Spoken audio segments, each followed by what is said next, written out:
1. Como efecto indirecto del estallido político en Estados Unidos, las redes sociales están sufriendo una auténtica explosión, de unas redes sociales a otras y de WhatsApp a otras mensajerías instantáneas, Telegram y Signal. 2. Los abusos de las grandes redes sociales son más que evidentes. Y su estrategia de control y manipulación de la opinión pública es clara y manifiesta. Sí, como consecuencia de esta explosión del sector, se produce una huida generalizada a otras redes, ello debe valorarse de forma muy positiva. 3. Sin embargo, esto no es suficiente. Por un lado, porque, aunque esa huida de usuarios se produzca, el daño que estas estrategias de las redes sociales están produciendo a la democracia occidental es ya enorme. Y se viene produciendo de forma progresiva desde hace años. 4. Hasta ahora al menos, la clase política occidental ha mantenido una posición pasiva y cómplice frente a lo que estaba sucediendo. Como muestra más reciente, la decisión unánime de republicanos y demócratas norteamericanos el pasado diciembre de bloquear en el Congreso la iniciativa de Donald Trump de limitar la capacidad de censura de las redes sociales. 5. Las redes sociales deben estar sometidas a las normas de la libre competencia y a una intervención pública que, al menos, asegure la pluralidad de opciones en cada sector.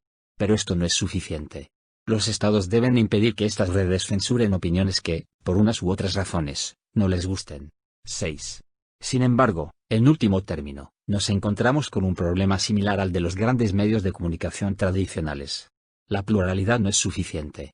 De nada sirve una pluralidad de oferta en medios o en redes sociales si todos los medios o las redes son controlados por grandes empresas que, como tales, tienen evidentes intereses comunes. 7. Para la socialdemocracia es una cuestión vital. No es posible la democracia avanzada sin una población bien informada. Y el proyecto socialdemócrata de defensa de los intereses de los trabajadores asalariados se difumina inevitablemente si la opinión de los trabajadores es sistemáticamente deformada por medios de comunicación controlados por grandes corporaciones. 8. Como consecuencia de ello, la socialdemocracia debe liderar no solo la pluralidad de oferta en medios y redes sino también la limitación progresiva del control corporativo de las mismas. En la práctica, esto puede suponer aumentar la autonomía de acción de los periodistas y trabajadores del sector a través de estatutos profesionales destinados a ello.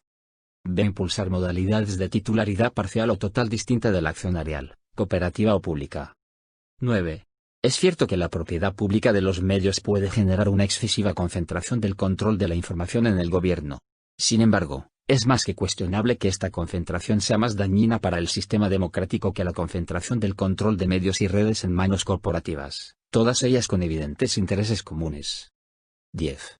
Como Icahn Center ha venido proponiendo, la titularidad pública de medios y redes puede fácilmente hacerse compatible con la pluralidad mediante la implicación en la misma de gobiernos locales y regionales.